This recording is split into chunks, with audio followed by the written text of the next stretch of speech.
Friends, cake ಮಾಡೋದು ಅಂದ ತಕ್ಷಣ ಎಲ್ಲರೂ ಕ್ರೀಮ್ ಬೇಕು, ಓವನ್ ಬೇಕು ಅಂತಾರೆ. ಆದರೆ ಇಲ್ಲಿ ನಾನು ಯಾವುದೇ ಓವನ್ ಬಳಸದೆ, ಯಾವುದೇ ಕ್ರೀಮ್ನ ಬಳಸದೆ ಸಿಂಪಲ್ಲಾಗಿ ಟೇಸ್ಟಿಯಾಗಿ ಮನೆಯಲ್ಲೇ ಸಿಗುವಂಥ ಇಂಗ್ರೀಡಿಯೆಂಟ್ಸ್ನ ಯೂಸ್ ಮಾಡಿಬಿಟ್ಟು ಚಾಕ್ಲೇಟ್ ಕೇಕ್ನ ಮಾಡಿದ್ದೀನಿ. ಬನ್ನಿ ಹಾಗಿದ್ರೆ ಈ ಚಾಕ್ಲೇಟ್ ಕೇಕ್ನ ಯಾವ ರೀತಿ ಮಾಡೋದು ಅಂಥೇಳಿ ನೋಡೋಣ. ಇಲ್ಲಿ 1 ಕಪ್ ಆಗುವಷ್ಟು ಹಾಲನ್ನ ತೊಗೊಂಡಿದ್ದೀನಿ.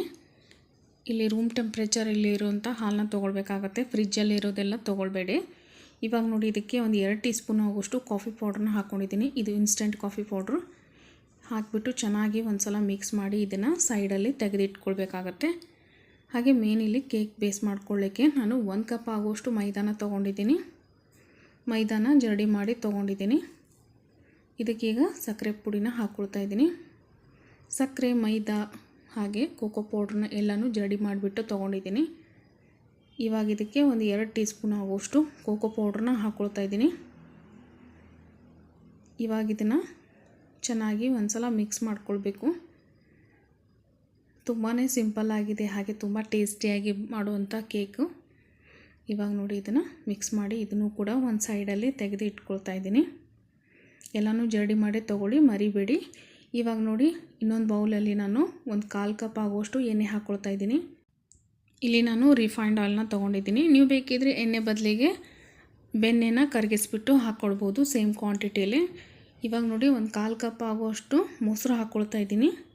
ಮೊಸರು ಕೂಡ ಅಷ್ಟೇ ರೂಮ್ ಟೆಂಪ್ರೇಚರಲ್ಲಿ ಇರೋದನ್ನೇ ಹಾಕ್ಕೊಳ್ಬೇಕಾಗತ್ತೆ, ಫ್ರಿಜ್ಜಲ್ಲಿರೋದೆಲ್ಲ ಹಾಕ್ಲಿಕ್ಕೆ ಹೋಗಬೇಡಿ. ಇವಾಗ ನೋಡಿ, ಇದನ್ನು ಚೆನ್ನಾಗಿ ಎಲ್ಲನೂ ಮಿಕ್ಸ್ ಮಾಡ್ಕೊಳ್ಬೇಕು. ಎಣ್ಣೆ ಮತ್ತು ಮೊಸರು ಪೂರ್ತಿಯಾಗಿ ಚೆನ್ನಾಗಿ ಮಿಕ್ಸ್ ಆಗಬೇಕು. ಇವಾಗ ಇದಕ್ಕೆ ಕೋಕೋ ಪೌಡ್ರು, ಮೈದಾ, ಸಕ್ಕರೆ ಪೌಡ್ರು ಇತ್ತಲ್ವ ಮಿಕ್ಸ್ ಮಾಡಿದ್ದು, ಅದನ್ನು ಸೇರಿಸ್ಕೊಳ್ತಾ ಇದ್ದೀನಿ. ಹಾಗೆ ಹಾಲು ಮತ್ತು ಕಾಫಿ ಪೌಡ್ರನ್ನ ಮಿಕ್ಸ್ ಮಾಡಿಟ್ಟಿದ್ವಲ್ಲ, ಅದನ್ನು ಸೇರಿಸ್ಕೊಳ್ತಾ ಇದ್ದೀನಿ. ಇದನ್ನೆಲ್ಲನೂ ಹಾಕಿಬಿಟ್ಟು ಒಂದೇ ಡೈರೆಕ್ಷನ್ನಲ್ಲಿ ಚೆನ್ನಾಗಿ ಮಿಕ್ಸ್ ಮಾಡ್ಕೊಳ್ಬೇಕು. ಮೈದಾ ಮತ್ತು ಸಕ್ಕರೆನ ನಾವು ಯಾವ ಕಪ್ಪಲ್ಲಿ ತೊಗೊಂಡಿದ್ದೀನಲ್ವ, ಅದೇ ಕಪ್ಪಲ್ಲಿ ಎಣ್ಣೆ ಮತ್ತು ಮೊಸರನ್ನ ತೊಗೊಂಡಿದ್ದೀನಿ. ಹಾಲು ಕ್ವಾಂಟಿಟಿ ಇಷ್ಟೇ ಅಂತ ಹೇಳಲಿಕ್ಕೆ ಬರಲ್ಲ, ಹಾಲು ಸ್ವಲ್ಪ ಹೆಚ್ಚು ಕಡಿಮೆ ಆಗ್ಬೋದು. ಇವಾಗ ನೋಡಿ, ಇದನ್ನು ಚೆನ್ನಾಗಿ ಮಿಕ್ಸ್ ಮಾಡಿದ್ದೀನಿ. ಸ್ವಲ್ಪ ಹಾಲನ್ನ ಸೇರಿಸ್ಕೊಳ್ತಾ ಇದ್ದೀನಿ. ಟೋಟಲಾಗಿ ನಾನಿಲ್ಲಿ ಹಾಲನ್ನ 3/4 ಕಪ್ ಆಗುವಷ್ಟು ತೊಗೊಂಡಿದ್ದೀನಿ. ಇವಾಗ ನೋಡಿ, ಚೆನ್ನಾಗಿ ಯಾವುದೇ ಗಂಟುಗಳು ಇರಬಾರ್ದು, ಆ ರೀತಿ ಮಿಕ್ಸ್ ಮಾಡ್ಕೊಂಡಿದ್ದೀನಿ. ನೋಡ್ತಾ ಇರ್ಬೋದಲ್ಲ, ದೋಸೆ ಬ್ಯಾಟ್ರಿ ಎಲ್ಲ ಯಾವ ರೀತಿ ಇರುತ್ತೆ ಅದೇ ರೀತಿ ಕೇಕ್ ಬ್ಯಾಟ್ರನ್ನ ರೆಡಿ ಮಾಡ್ಕೊಳ್ಬೇಕು. ಇವಾಗ ಇದಕ್ಕೆ 1 ಟೀ ಸ್ಪೂನ್ ಆಗುವಷ್ಟು ನಾನು ಬೇಕಿಂಗ್ ಪೌಡ್ರ್ ಹಾಕಿದ್ದೀನಿ. ಹಾಗೆ ಒಂದು 1/4 ಟೀ ಸ್ಪೂನ್ ಅಷ್ಟು ಬೇಕಿಂಗ್ ಸೋಡಾ, ಹಾಗೆ ಇದಕ್ಕೆ 1 ಟೇಬಲ್ ಸ್ಪೂನ್ ಆಗುವಷ್ಟು ಲಿಂಬೆಹಣ್ಣಿನ ರಸ ಹಾಕ್ಕೊಂಡಿದ್ದೀನಿ. ಇವಾಗ ಇದನ್ನು ಅಷ್ಟೇ ಚೆನ್ನಾಗಿ ಮಿಕ್ಸ್ ಮಾಡ್ಕೊಂಡಿದ್ದೀನಿ. ನೀವು ಲಿಂಬೆಹಣ್ಣಿನ ರಸದ ಬದಲಾಗಿ ವೆನಿಗರ್ ಕೂಡ ಹಾಕ್ಕೊಳ್ಬೋದು.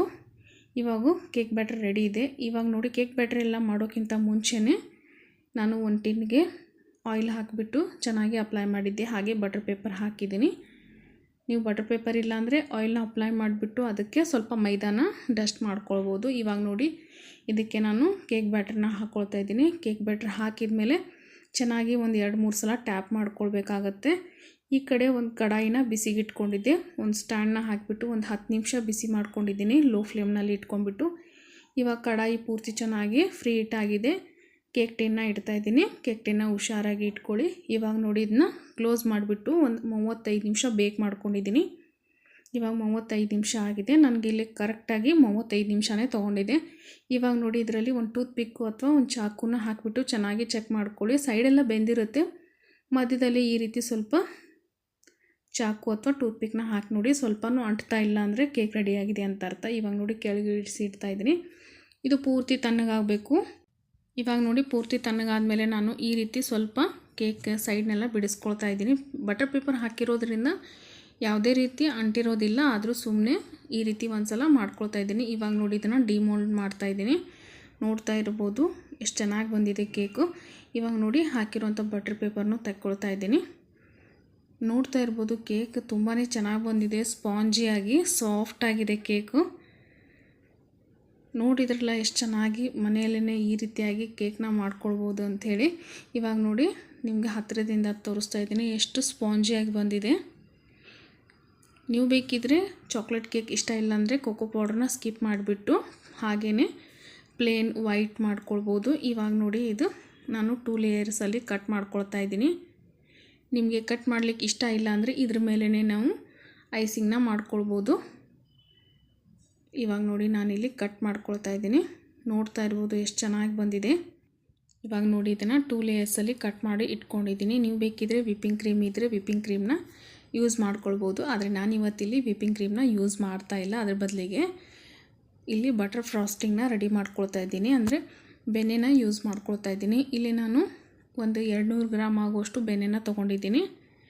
ಇದು ಅನ್ಸಾಲ್ಟೆಡ್ ಬಟರ್ ಇದೆ. ಫ್ರಿಜ್ಜಲ್ಲಿ ಇದ್ದರೆ ಇದನ್ನು ಮುಂಚೆನೇ 1 ಅವರ್ ತೆಗೆದಿಟ್ಕೊಳ್ಳಿ. ಸ್ವಲ್ಪ ಚಳಿಗಾಲ ಇರೋದರಿಂದ ಬೆಣ್ಣೆ ಸ್ವಲ್ಪ ಗಟ್ಟಿನೇ ಅನಿಸುತ್ತೆ. ಇವಾಗ ನೋಡಿ ಇದನ್ನು ಚೆನ್ನಾಗಿ ನಾನು ಎಲೆಕ್ಟ್ರಿಕ್ ಬೀಟರಿಂದ ಬೀಟ್ ಮಾಡ್ಕೊಳ್ತಾ ಇದ್ದೀನಿ. ನೀವು ಬೇಕಿದ್ದರೆ ಹ್ಯಾಂಡ್ ವಿಸ್ಕಿಂದನೂ ಕೂಡ ಮಾಡ್ಕೊಳ್ಬೋದು. ಇದು ಒಂದು 2 ನಿಮಿಷ ಬೀಟ್ ಮಾಡಿದ ಮೇಲೆ ಇದಕ್ಕೆ ನಾನು ಒಂದು 2 ಟೀ ಸ್ಪೂನ್ ಆಗುವಷ್ಟು ಕೋಕೋ ಪೌಡ್ರ್ ಹಾಕ್ಕೊಳ್ತಾ ಇದ್ದೀನಿ. ಹಾಗೆ 3/4 ಕಪ್ ಆಗುವಷ್ಟು ಸಕ್ಕರೆ ಪೌಡ್ರನ್ನ ಹಾಕ್ಕೊಳ್ತಾ ಇದ್ದೀನಿ. 3/4 ಕಪ್ ಅಂದರೆ ಒಂದು 2-3 ಟೇಬಲ್ ಸ್ಪೂನ್ ಕಡಿಮೆ ಒಂದು ಬೌಲಿಗೆ. ಇವಾಗ ನೋಡಿ ಇದನ್ನು ಕೂಡ ಅಷ್ಟೇ ಒಂದು 2 ನಿಮಿಷ ಚೆನ್ನಾಗಿ ಬೀಟ್ ಮಾಡ್ಕೊಂಡಿದ್ದೀನಿ. ನೋಡ್ತಾ ಇರ್ಬೋದು ವಿಪ್ಪಿಂಗ್ ಕ್ರೀಮ್ ಥರನೇ ಕಾಣ್ತಾ ಇದೆ.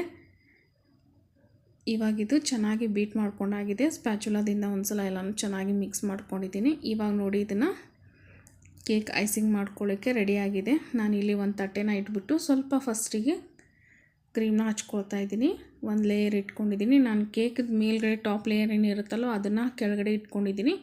ಇವಾಗ ನಮಗೆ ಎಷ್ಟು ಬೇಕು ಅಂತ ನೋಡಿಕೊಂಡು ಕ್ರೀಮ್ನ ಹಾಕ್ಕೊಳ್ಬೇಕಾಗುತ್ತೆ. ಚೆನ್ನಾಗಿ ಸ್ಪ್ರೆಡ್ ಮಾಡ್ಕೊಂಡಿದ್ದೀನಿ. ಇವಾಗ ಕೆಳಗಡೆ ಇರುವಂಥ ಕೇಕ್ ಲೇಯರ್ನ ನಾನು ಮೇಲ್ಗಡೆ ಹಾಕಿದ್ದೀನಿ. ಐಸಿಂಗ್ ಮಾಡಲಿಕ್ಕೆ ಚೆನ್ನಾಗಾಗುತ್ತೆ. ಇವಾಗ ನೋಡಿ ನಾನು ಸ್ವಲ್ಪ ಕ್ರೀಮ್ನ ಹಾಕಿಬಿಟ್ಟು ಚೆನ್ನಾಗಿ ಸ್ಪ್ರೆಡ್ ಮಾಡ್ಕೊಳ್ತಾ ಇದ್ದೀನಿ. ಇವಾಗ ನೋಡಿ ಪೂರ್ತಿನೂ ಚೆನ್ನಾಗಿ ಎಲ್ಲನೂ ಕವರ್ ಮಾಡ್ಕೊಂಡಿದ್ದೀನಿ ಕ್ರೀಮ್ನಿಂದ. ಕೇಕ್ ಇನ್ನೂ ಸ್ವಲ್ಪ ಚೆನ್ನಾಗಿ ಕಾಣಲಿ ಅಂಥೇಳಿ ನಾನಿಲ್ಲಿ ಒಂದು 10 ರೂಪೀಸ್ದು ಡೈರಿ ಮಿಲ್ಕ್ನ ತೊಗೊಂಡಿದ್ದೀನಿ. ಅದನ್ನು ಚೆನ್ನಾಗಿ ತುರಿದ್ಬಿಟ್ಟು ಹಾಕ್ಕೊಳ್ತಾ ಇದ್ದೀನಿ.